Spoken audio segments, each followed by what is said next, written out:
Bienvenidos a Room 13, donde lo paranormal deja de ser un cuento y lo imposible se vuelve real. Prepárate, porque a partir de aquí, ninguna noche volverá a sentirse igual. La última grabación de Elías. Dicen que cuando alguien desaparece sin dejar rastro, lo único que quedan son preguntas. Pero a veces también quedan grabaciones. Elías era un muchacho curioso, un estudiante de comunicación, apasionado por los misterios. Vivía en un pequeño apartamento en las afueras de la ciudad, donde las noches eran tan silenciosas que uno podía escuchar hasta la respiración de los vecinos. Un día decidió iniciar un podcast de terror y para su primer episodio quiso investigar un caso local del que le habían hablado, la sombra del pasillo 7. Una figura que según varios vecinos aparecían siempre a las 3:17 de la madrugada. Elías no creía mucho en eso, hasta decidió comprobarlo por sí mismo. Puso su micrófono a grabar, apagó las luces y se sentó frente a la puerta del pasillo. La casa quedó tan oscura que hasta el latido de su corazón parecía demasiado fuerte.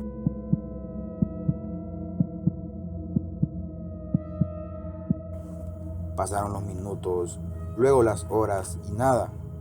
El muchacho se estaba quedando ya dormido, cuando de repente la puerta empezó a crujir.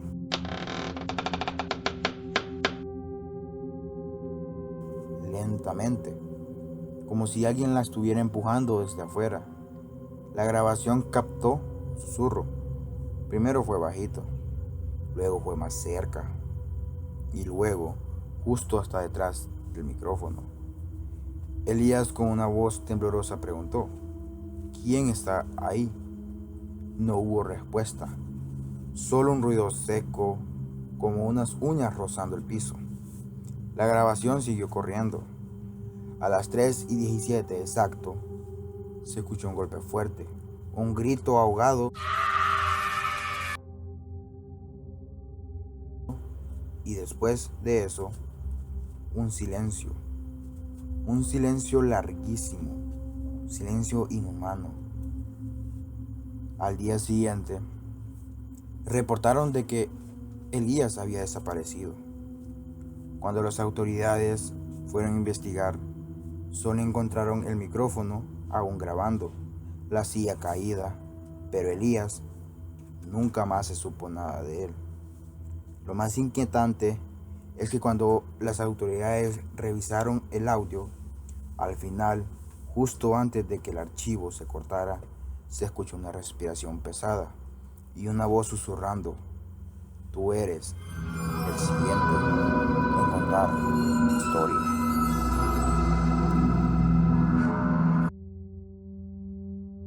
Luego de lo que le pasó a Elías, tiempo después, el edificio donde él vivía quedó con una fama pesada, como si las paredes mismas hubieran quedado impregnadas de algo que nadie quería nombrar.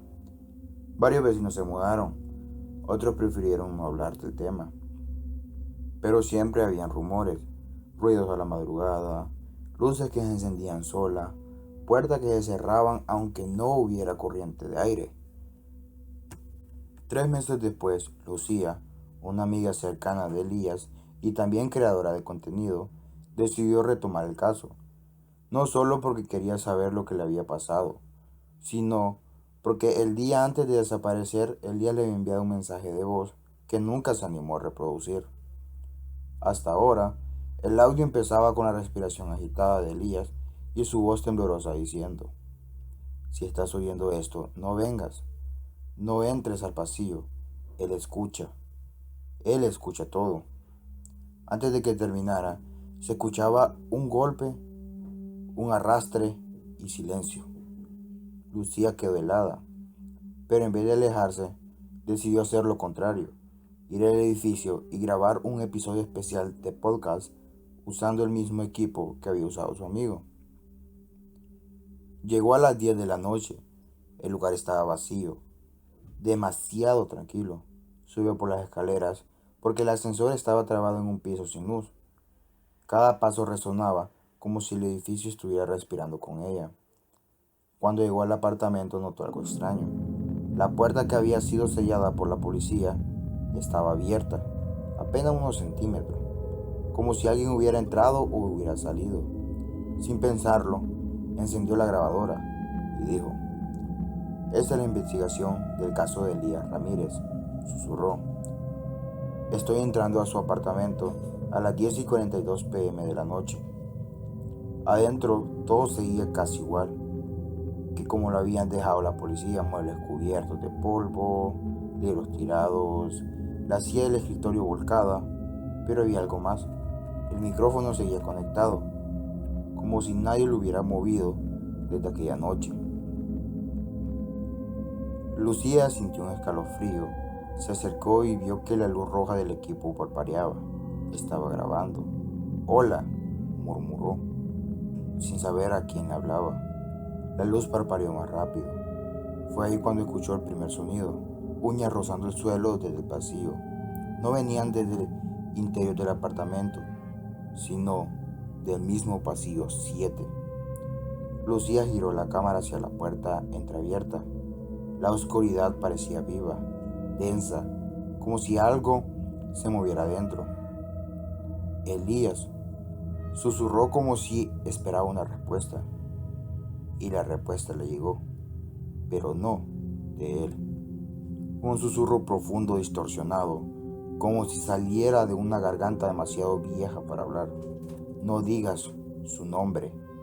La puerta se abrió sola, lentamente, mostrando el pasillo. Lucía apuntó la linterna. La luz solo iluminaba unos cuantos metros. El resto era pura negrura. El micrófono captó una respiración fuerte, pesada, no humana.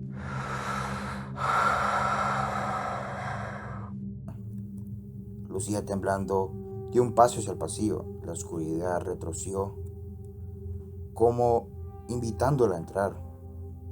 Grabó todo: los susurros, los golpes, ese sonido como de huesos quebrándose a lo lejos, y una frase repetitiva, una y otra, cada vez más clara: "Deja de grabar, deja de grabar, deja de grabar". La señal se distorsionó. Se escuchó un grito,